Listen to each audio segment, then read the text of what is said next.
Hello, everyone. I trust you're well. This is Roslyn from Rasiko World with another episode of Workplace Conversations. June is Men's Mental Health Month, and in May, we had a general mental health month for everyone, but June is specifically for men. There are a lot of stigmas and a lot of things that surround men's mental health. And today on set to discuss the same, we have our guest. I will let him introduce himself.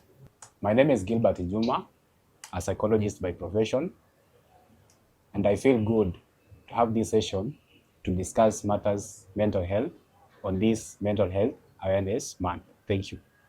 First of all, is it okay for a man to cry? It is okay. It is okay. It is okay. It's not perceived as umama or you're weak or the way men have been socialized. They're supposed to be the stronger person. Whether they are going through what, they have to maintain that strong perspective. But in the recent past, we have seen people advocating for men's mental health, and they are telling them it is okay for them to cry, it is okay for them to speak out. But on the other hand, when they speak out, they are perceived to be weak.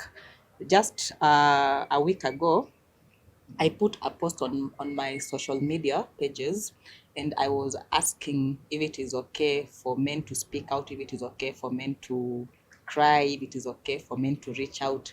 And a lot of people were saying, no, no, no, no, no. A man should not cry. A man should not reach out. A man should die strong. So tell Yeah, us more. Since you're a man, tell us more yes. about it. How we've been brought up, or what the society expects of us. We should not be crying, Yes. but we also need to ask ourselves, what are the tears for? That is, why do I To be have tears in cried. the first place? From creation, I have tears. Then, what are they meant for? Crying. For crying. Yeah. So cry is an expression of an emotion that I've had. Then? But as a man, the society has prepared me to go strong, not ready to express these emotions. Then? And in the course of our discussions, one of the questions you're likely to encounter is, for example, is it wrong to cry? Just the way you asked. It appears that I'm going against the society already. Okay. Let's say that I'm 30 years. I've been prepared never to cry. To cry, yes. But you see, emotion is something that comes to you And automatically. That's why you have emotions like laughter, cry, sadness, and everything. okay. So if you fail to express a particular emotion, there is harm you're doing to yourself unknowingly. Remember, an emotion is a form of energy that comes to you. And an energy doesn't get lost. It can only be preserved. So if I hold on an energy that is going to harm me later, remember that won't be the right thing for you. So as much as I may try to suppress my emotions, not to express the cries that I have, that energy is being stored and is going to come out in other forms. And other forms could be affecting the mental health as well. Oh, okay. Yeah. So we are in agreement, even men around the room, we are in agreement that it is okay for a man to cry. So last month we had a conversation about just the general overview Yes. of mental health awareness. So I would like us to see what are the stigmas associated with men when it comes to mental health, because the society, the society has, we keep on saying that the society has empowered the girl child, but the boy child is always lagging behind. So we find out even in the workplace, the girl child is more empowered. The girl child, the way women are wired, will speak out, will do everything. But on the other hand, men are more reserved. Even if a man is going through an issue, maybe they will address it in form of drinking, in form of absconding work, and all those things. So there are many stigmas associated with this topic. So maybe if we could address these stigmas, yeah. Matters mental health when it comes to man or men in general, we can say stigmas are endless. Or the stigma are endless to that. The first conversation you had, just is stigma in its own. How are you going to perceive me right now if I start crying? Just right now. If I started crying right now. Yeah, I think, what type of a man are you? That is stigma because stigma. we are talking about a judgment you are giving me. Ah, Yeah. And also that judgment, if I notice of that judgment, it's going to affect my mental well-being because I'll start doubting myself. I won't be happy or comfortable if you judge me like men should not cry, yet I'm crying. So it starts from there. So that alone is a it's a stigma on its stigma. own. That is. We also expect these stigmas in relationship and families. This is how it comes out. As a man, I'm expected to be the head of the family, Yes. the breadwinner. Yes. That's if everything is fine, everything is running fine. Those are my roles. And at any point, if I fail to meet any of those roles, if I fail for one or twice to be a breadwinner, you get that a judgment is going to go around, which will never leave me comfortable. You may be asked, what kind of man are you? You can't provide for the family? You can't stand in for the family? Woe unto you if the woman is providing for you. Yeah. So I feel like it's a double-edged sword cutting me from both sides. One, I'm unable to provide. But you say my spouse is able to provide. So I have to react again from that end to see now. Right. This really doesn't, it affects my ability, or I'm unable to view myself as a man. And remember, this one is also coming from the societal perspective. The society has prepared you to be a provider, but you're not providing. So the other party is not understanding me as to why I'm unable to provide. Yes. So in our relationships and families, there's also an aspect of stigmatization. Men are also stigmatized in this way. Talk about substance abuse or use of alcohol and cigarettes. And this is sad if it's coming from a lady to tell you, like, what kind of man are you who doesn't even take a bottle? Oh, See? me, I'd be glad if my man is not taking a bottle. But there's this category of people or ladies or the society in general which feel like a true man should be in touch with a bottle. Ah, I didn't know. Cigarette. So, Bangi. Bangi. You come from Bunyore. That is it. So at least you have to be in touch with what they expect. So if I've worked so much to try and stay away from these substances because they are harmful to me, but I hear such a comment, then I doubt myself. Then what does manhood entail? It entails Drinking. having a drink, hanging out with the people. Also look at this scenario where someone says stigmatization doesn't only come from the ladies, even fellow men. That's right. They'll come to you and say, what kind of a man are you? You say, yes, you are married, yes, but you never hang around with the, you don't have any other plans outside the marital arrangements. Umekaliwa chapati. So it may force me to judge myself harshly. Then I go outside my initial arrangements because I'm hit by the stigma that is associated with that. So substance, and also in our relationships, and even in our workplaces, for example, stigma is still there. Where as a man, you're not supposed to do A, B, C, D, and everything. It goes down to the kind of the jobs that we do. You can't just join any profession. You'll be told you're your mama. Can't be a nurse. Such. So I'm imagining myself, Gilbert being a nurse, but at the back of my mind, I'm being told, it's a ladies. Yeah, these are ladies' stuff. So as much as I'm, doing my best, trying to go on, but you see, something is hitting, it's hitting me. Yeah, so you get that. I said stigmas are endless. So if that list continues, it leaves me not as a man, as per the expectations that are already there. So the list is just endless to that. And everything that we do, in the end, if you look at it keenly, it turns out to be so stigmatizing. Yeah. So there's this issue in the office. You know, women are given maternity leave for 90 days when they get a baby. And then men are supposed to go to also paternity leave for at least 14 days. Paternity leave. But most of the men do not want to go for paternity leave. Is it part of stigma? Like they're saying, what will I go up to do? It's they just feel like it's not right. Yeah, is it part of stigmatization? It will depend on how the event turns out. Not every man. Okay, in our society, we already have men who have handled these stigma issues head on, and it's never bothered them. But what about the few that are struggling with this? Now, how are my colleagues going to view me that I'm really signing in for a paternity leave? I think it's just a normal thing.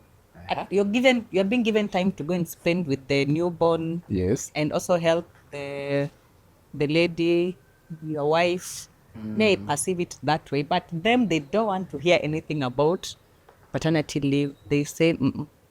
Yeah, Rosalie, you mentioned something about kukaniwa. There are so many interpretations that may come. Why are you taking this? Umekaliwa hivi? Really? Yeah, that is. Uh-huh. Sometimes you may hear even issues with wedding. If you hear that men don't ask for this, I've never seen a man asking for permission to go for a wedding. And get that? So it is true. It is stigmatizing if I feel like people are going to view me differently. So that's when the fear comes in. Oh, I want to say like so and so. No one has ever been given a paternity leave. So why me? So I start questioning myself, and also a stigmatizing aspect. Okay. Yeah. So what are some of the, if I want to know that a man is going through, because they hardly speak out. If I want to know that a man is going through a mental health issue, Yes. how do I spot as a human resource? How do I try to spot? Because they hardly speak. They are very reserved. And you will hardly know until something drastic has happened.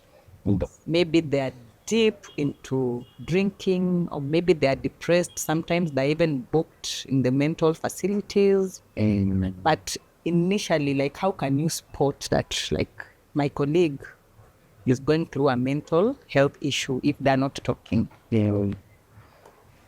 Now this is gonna be rough because perhaps you say men don't talk. Yeah, they're very reserved. And very difficult for me to know what you're going through if you don't talk. Yes. But we say that if I'm having a particular emotion Mm. and I'm not really fully or well expressing it out, we say that emotions come in form of energy.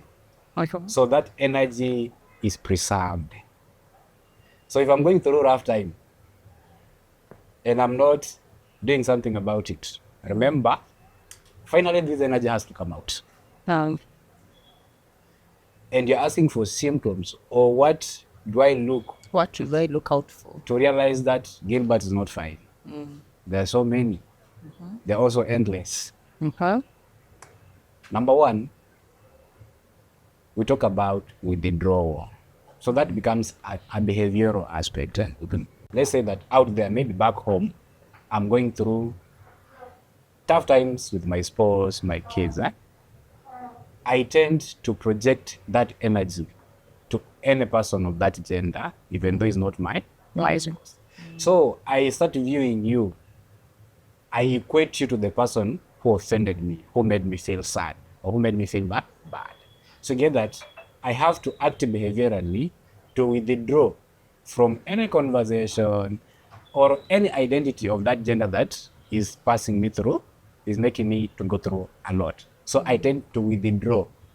Withdrawing means physically, I don't want to be near you. But withdrawal also means that I feel like not engaging or participating in the discussions. Rosalind, put yourself in these shoes. You have a particular issue. You go to a workplace or any setting. Then people are still discussing the same issue that you're having. And maybe that issue is already overwhelmed you. You won't be able to take part in that conversation. You have just to step back. Yeah. Another thing we can look at, these are what we call irritability. These are the anger issues. This is someone can snap some. You know, they do the outburst in an angry manner.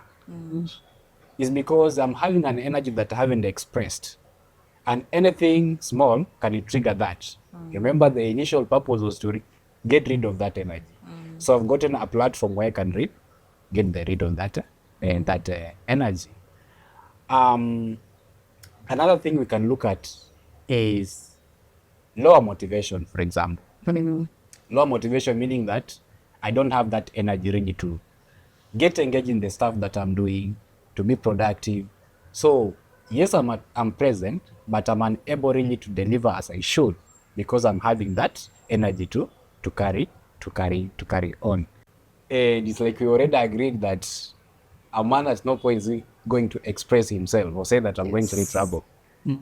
Now, a person close to this man, what is it that he or she should be looking in or at to help this person? Yes. So, apart from the three that we've talked about, the person who is next to this person, we can as well look at the following. Look at the hobbies that this person has, or the hobbies of this person. How is he behaving around them? If I've had a particular hobby for some time and it's like I'm losing interest in that hobby, maybe we used to go out for a walk, but at this point it's like nothing is going on. I used to read or to write, but I'm not doing that. So just look at my losing particular interest. So you have to be familiar with my interest so that they be used as a guide to you to know that Gilbert at this point should be doing this, but he hasn't done it. What could be the issue? And if you follow Gilbert to the end, you realize that he's unable to do the right thing that he does because of this particular problem.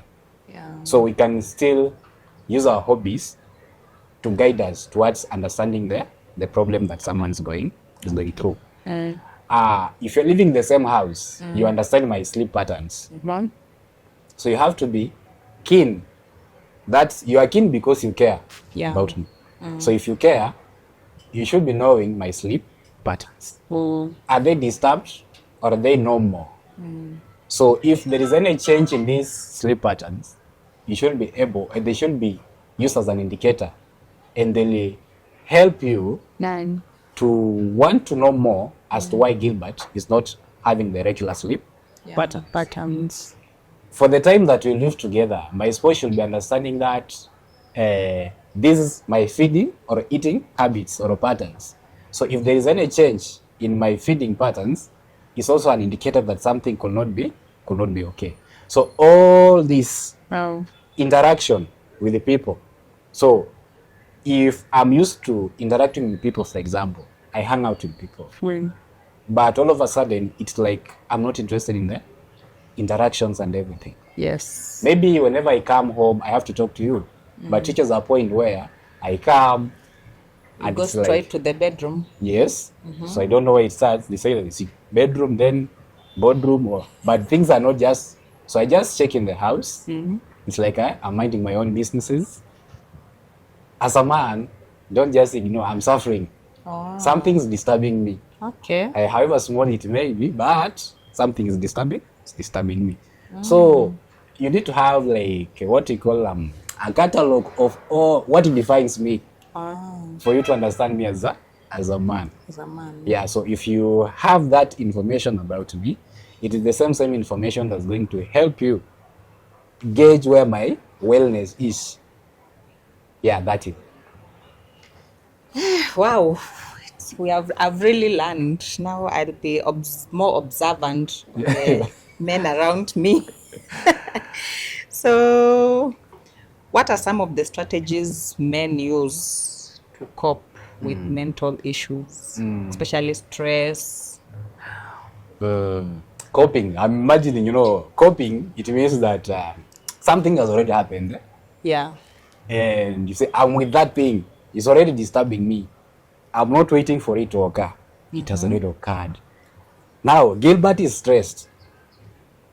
How is he dealing with this stress that he already has? If it is maybe I got a particular item of information that is a bother to me, I already have this information. So what am I really doing to cope with this information? There are two major ways we can cope with this information. One, we say these are constructive or healthy ways of coping with these issues. But you also have unhealthy ways of coping with the issues. And remember, when a man is disturbed, in this case, my mental well-being is not okay. Yeah. I will do anything just to help me cope. And whatever I do, I mean it. It's not like I don't. If my spouse is what is bothering me, now look at this. I may decide to divorce this person. Of course, I'm coping with the stress. I'm coping with the anger. But do you think it's healthy? No. But I've coped with it. So if I get rid of you, at least I'll be sorting out my stress. But in the long run, you realize that It's not. it wasn't really the solution. health one. Yeah. That is it. So we can resort to both the healthy and the unhealthy. But for I to resort to a healthy coping mechanism, I have to have a sound mind. My mental health has to be okay before I go for a healthy option. So some of the healthy options we can use to cope with the challenge that we are having. Number one is going for therapy. So this is the professional help. So therapy meaning that I find a professional in mental health, could be a counselor, a psychologist, whom I can talk to help me process the emotions that I'm having. And remember, all this is energy within us we are trying to relieve it. So finding professional help, talk to a counselor, talk to a psychologist. They'll help you look at the situation that is disturbing you. And in the end, you may realize that the situation that has been so difficult for me, it wasn't really worth it to do that. So talking to a therapist is very, very important. That is a healthy way. But again, it's very difficult for men to go to therapists. Very few of them do, actually. Sure, that's the conversation still. But we've already given the reason that man is afraid Going of going to the therapist. That is the stigma around that help that you're looking. Yeah. If I go around looking for help, I'll be deemed weak. And remember, the society of women who don't want weak. Yeah, we don't want weak men. Yeah, that is it. So that is the healthy, looking for professional help. Number two, we live in a society. We come from homes. And I have to identify the resources in our community that are there. Are there some support groups? Men could be having a support group for a particular issue. In that, in our community, we've got the, religious institutions. We should not ignore them. We are not saying that you go and approach it religiously, but within that institution, there could be a department or an office within that institution that can really help us address the issue at hand. So in our community, we have got the clinics. If I'm struggling with, remember, mental health is affected by diverse factors. We talked of clinics. We talked of the support groups. And this support group, of course, is a group of people looking at a particular issue. But since we are talking about stigma, you may find that it will still be difficult for people to come together to form that group because they'll be deemed weak still. But you're encouraging that. And a group doesn't have to be like 1,000,000 people. A group, anything comprising more than 2 people or 2. 2 or 3. 2 and more people, Okay. that forms a group. Meaning that we are coming together with an agenda of looking at an issue that is disturbing us. So those are the 2 healthy coping ways. Number, when you look at now the unhealthy one, because you say that people can as well cope with these disturbances unhealthy. Yeah. And one could be you resolving to using, for example, alcohol, cigarettes, because you know how you feel after you use these substances. So that becomes an unhealthy way of coping. Resorting to violence, and this will spill also into matters gender violence and everything. Where are we getting these episodes from?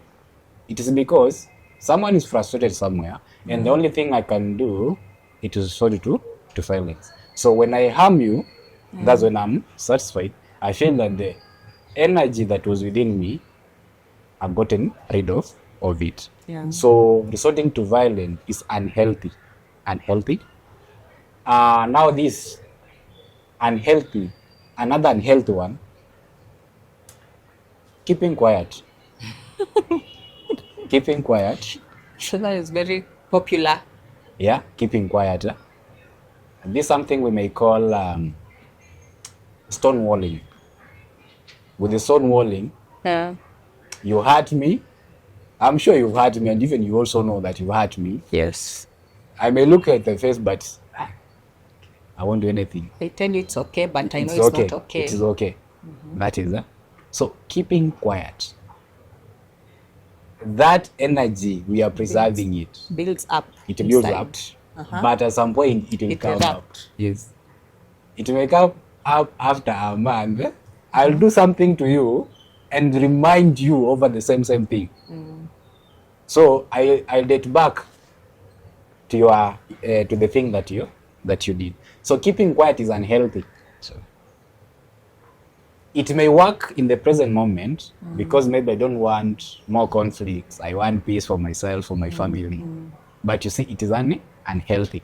Yeah. So we have to replace that with a healthy one, where we develop this habit of having an open dialogue.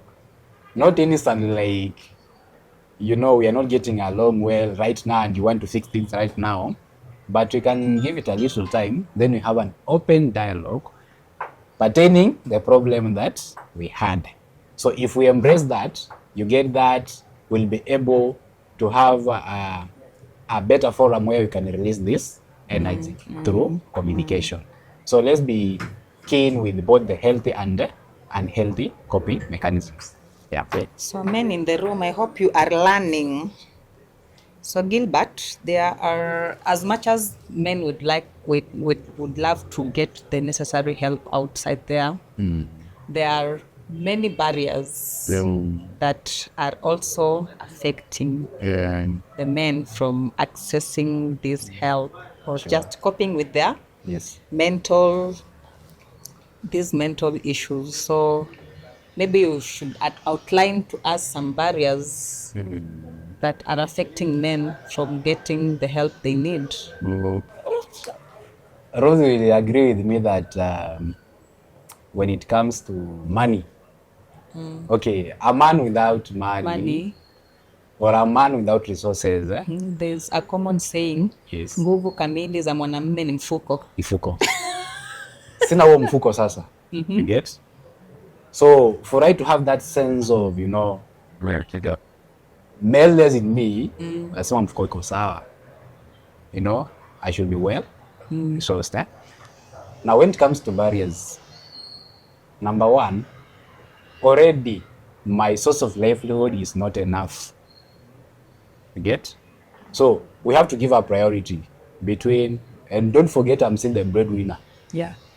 So I have to balance between, providing for my family and also checking on a therapist who will, I have to leave him with something, let's say 2,000 per session, 3,000 per session. So it becomes difficult if we have to say that I'm using the professional way to deal with my problem. So get that inability to balance between providing for my family and having something extra to provide for the therapist, it becomes a challenge. So services are very, very expensive. Yes. So until I get a service that I can afford, that I'll be comfortable with. Yeah. Now, how do we deal with this?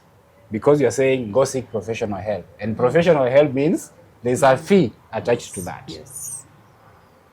We just urge men to seek for help. Out there, we have people who are not professionals, but they can guide you very well.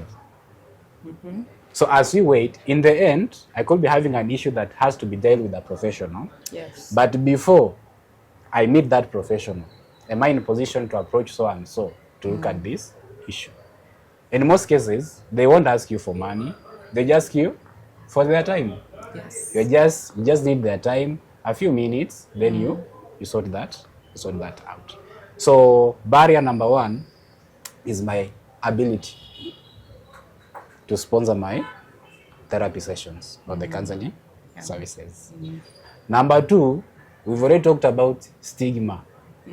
But who do you think is responsible for addressing this stigma?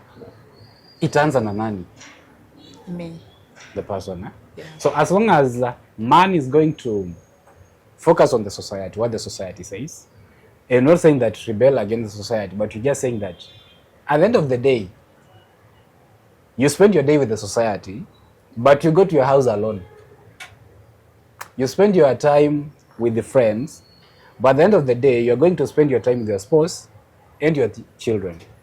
So I have to look at it from this angle.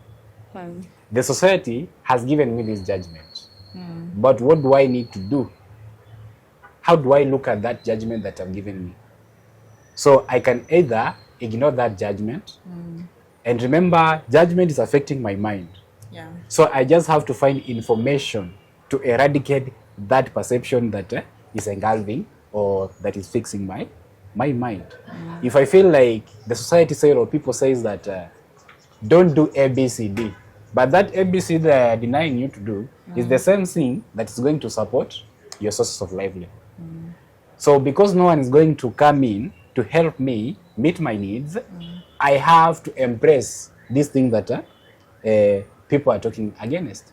For example, I may decide to say like my sources of income are not enough. Let me run a hotel. But people are looking, no, mwanaume unapika.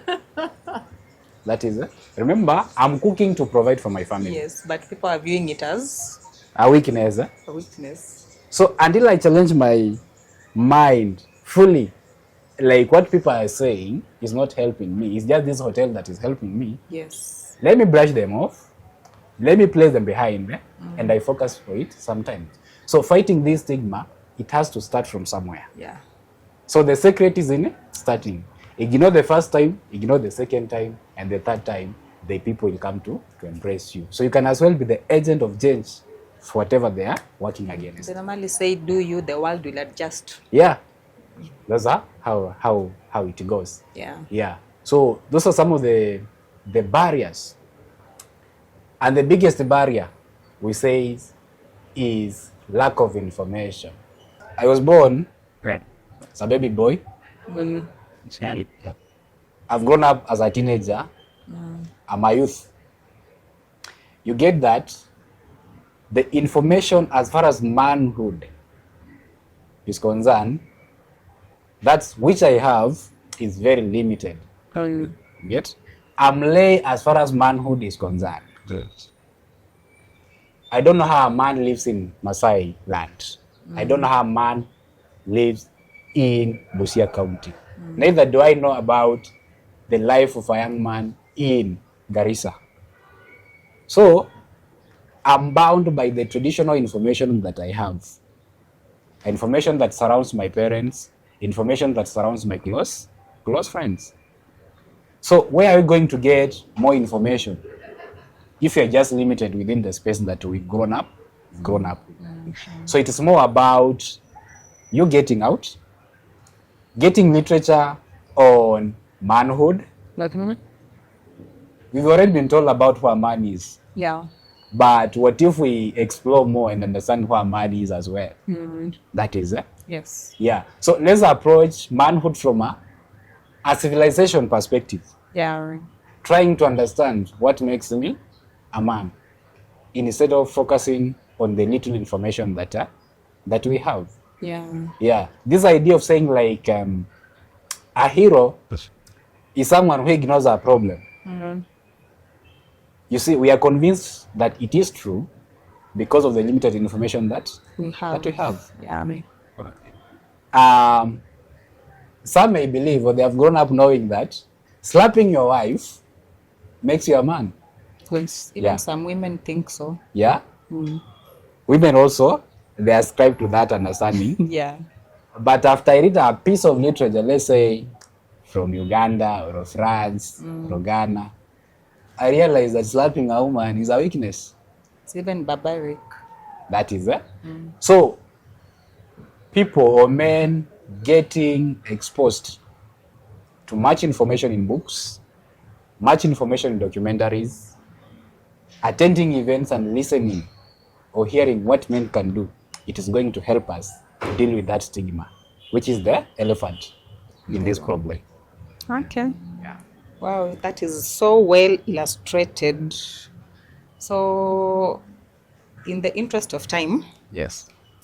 how do we support men that are already struggling? Any support systems? Yeah. Rose, What? before Gilbert reaches out to a lady or a woman to asking for help, What is? and in most cases, men rarely say the problem their fellow men and keep quiet.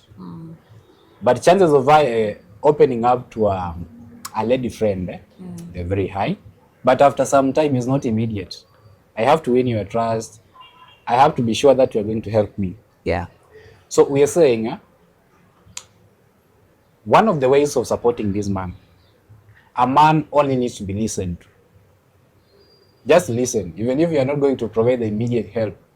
Just sitting there and convincing this man that I'm interested in your problem, that's enough. So just give them a listening ear. There's a time, Yeah.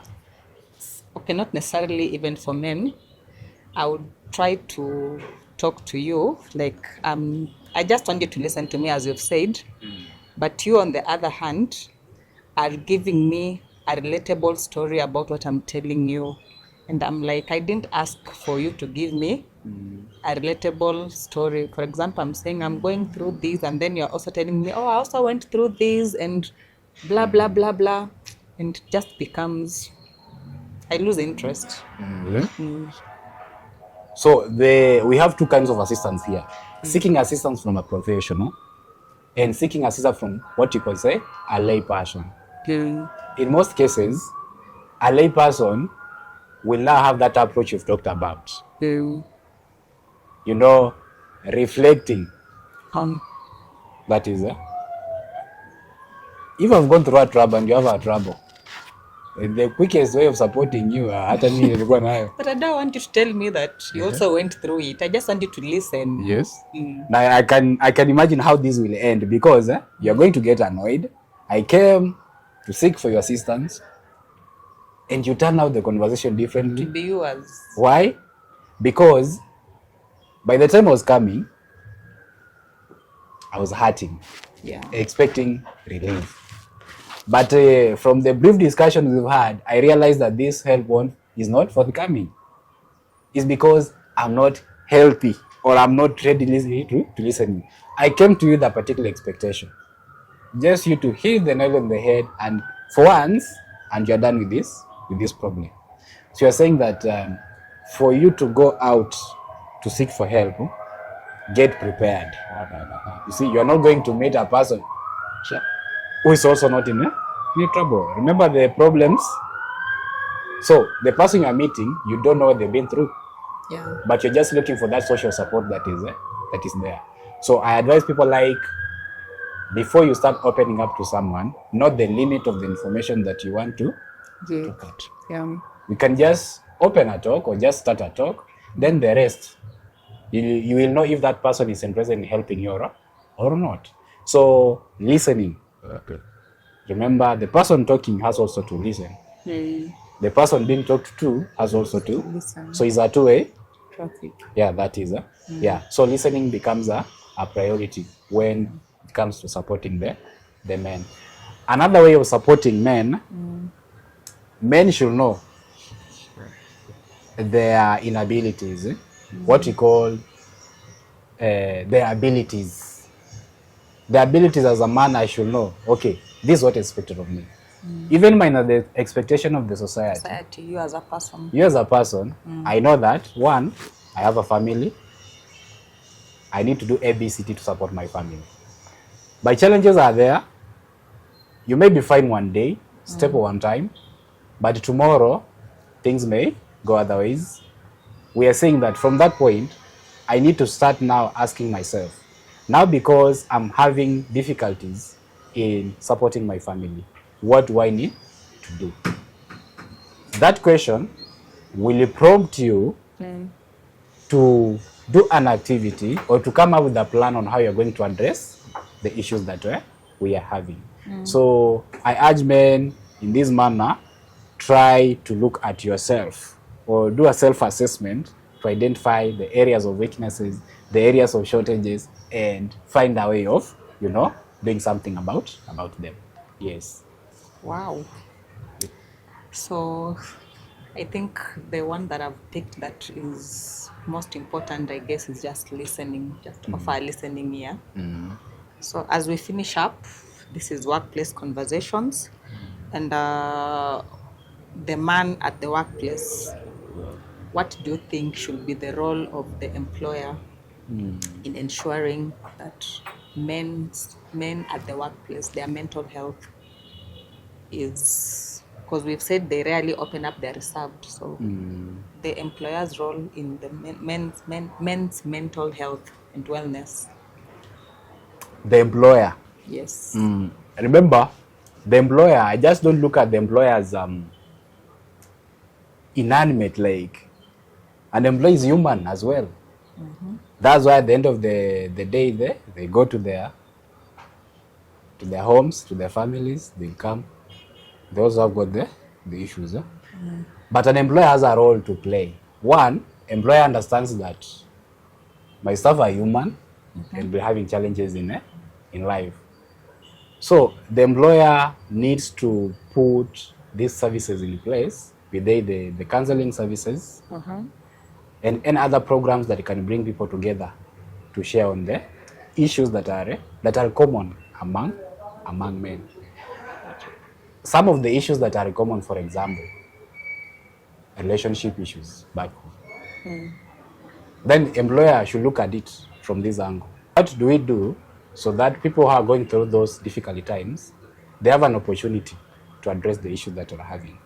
If an employer doesn't do anything about that, that we report work in January, we end at December, then we start a new year, minus any conversation around that, you can say it's difficult. And since, as per now, men won't really open up to, or they won't be willing to uptake those counseling services, we can make it just have a formal talk or informal talk. Just people meet and try talking.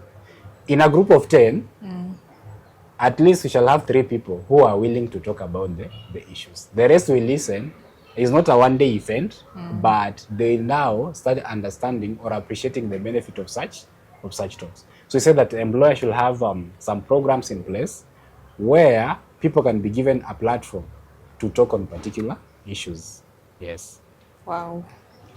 So what are your parting shot? What is your parting shot in this matter? What would you tell a man out there? I am a man, and I talk from experience of a man, not once, for years. From childhood to where you are, you've battled through a lot. It's not the first time you are facing that challenge. It's not the second time and the last time you are going to face it. Challenges will always be there. So as a man, stand up, find out what is going on in your life, look around and see what you can do to fix all those challenges. So happiness starts with you. Don't wait for happiness to start from someone. Wow, you have heard it from the horse's mouth. So, as we finish up, this conversation was dedicated to men, and we have heard from the conversation that it is okay for men to reach out, it is okay for men to cry, it is okay for men to speak out, it is okay for men to go through emotions. It's okay for a man not to be okay. But the most important issue is, as a man, how do you deal with what you are going through? So thank you so much. And until next time, bye bye.